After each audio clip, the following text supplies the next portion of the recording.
I met the ultimate charisma machine.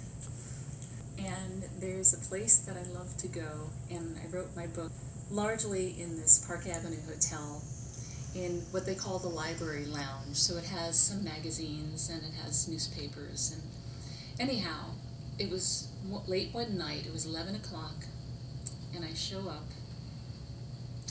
and I start to sit down, and a man smiles at me.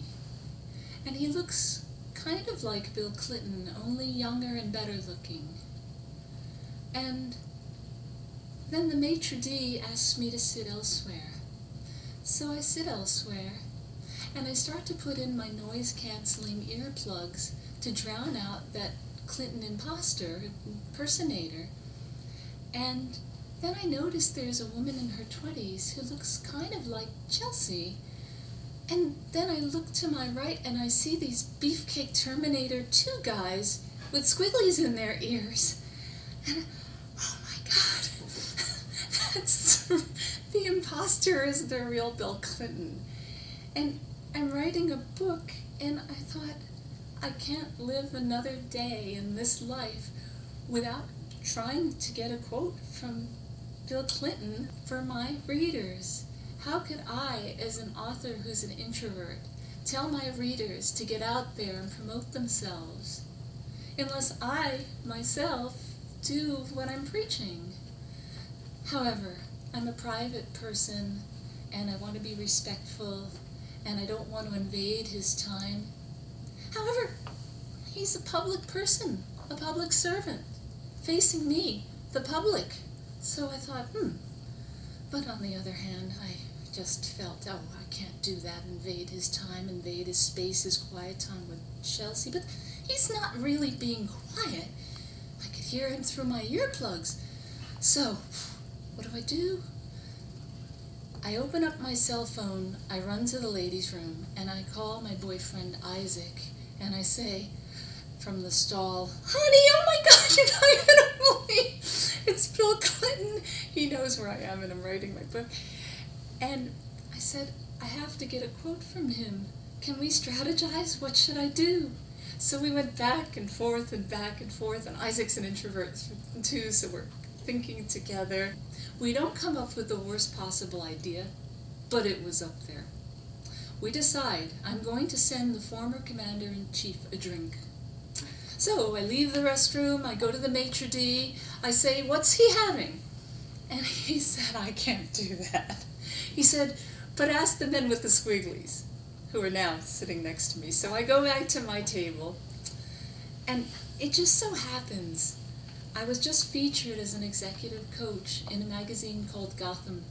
And there's my picture, and there's a little blurb, an interview with me. So I try. I take the Gotham off the shelves, I open it up, and I say, are you working for him? Affirmative. So I show them the magazine to show my known quantity-ness. Like, I teach at NYU, I'm writing a book from McGraw-Hill, self-promotion for introverts, and they're sort of, yeah, lady. I didn't get very far. I said I'd like to get a quote from Bill Clinton. No, it wasn't going to happen. So, I sit there at my keyboard, and I keep thinking, I can't give up. I have to try again. This story can't end like this. I have to tell my readers a little more stuff, a little more. So, a more senior-looking Secret Service guy joins them. And I try to smile at him and say the same thing, that, hi, I'm writing a book, and I show him the picture in the magazine to show him I'm not a lunatic, WMD-toting madwoman stalker.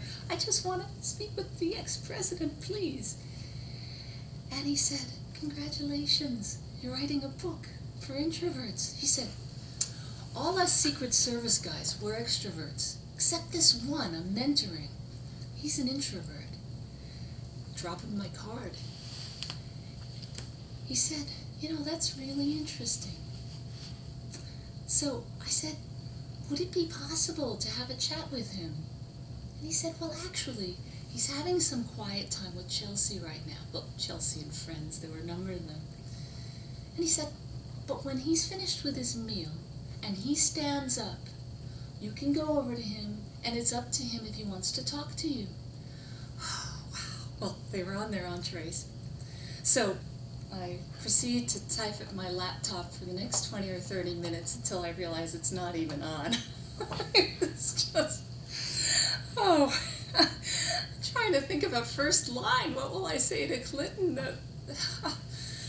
I'm not normally starstruck, but this was an exciting moment as an author to be able to offer this story to my readers. I didn't know the ending of the story yet, but it was exciting to be there. I was 15 feet away. I could hear his Clinton voice really holding court.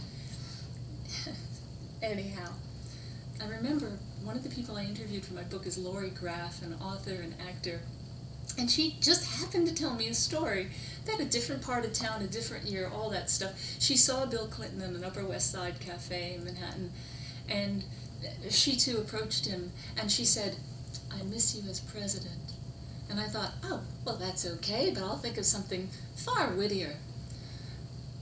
So I proceeded to type away, type, and just pretend to do something. And finally he stood up. And I stood up too. And I walked over to him, and I put out my hand, and I said, "Excuse me, Mr. President." I said, "My name is Nancy Ancowitz. I teach at NYU. I'm writing a book for McGraw-Hill called Self-Promotion for Introverts. I miss you as president." And he held on to my hand and shook my hand, and the walls of the room melted away. And I said, "Do you mind if I ask you a question?" I said, he said, "Okay." I said, "You're the ultimate extrovert." I said, "What advice would you give to my readers who are introverts who want to get ahead in their careers?" And he said, "Well, I can be a bit of an introvert myself." I'm thinking, anyone who's watched TV in the last 20 years, really? I think between 3 and 5 a.m. That's what he said. He said, "I actually need a good amount of time by myself." Thoughtful response.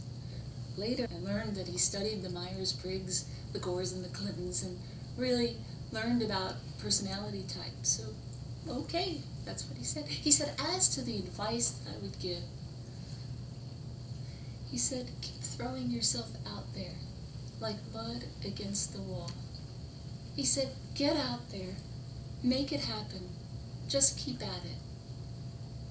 And then he was holding onto my hand the whole time, and that eye contact, and so we stood there like two giant moths frozen in amber. And then Chelsea took hold of his other hand and pulled away her famous dad. It was midnight. I went back to my table. The senior Secret Service guy had dropped me his card, smiled, got what I wanted, something to offer my readers, and I guess the moral of the story is to be fearless, to go after what you want, live to tell about it, and enjoy it.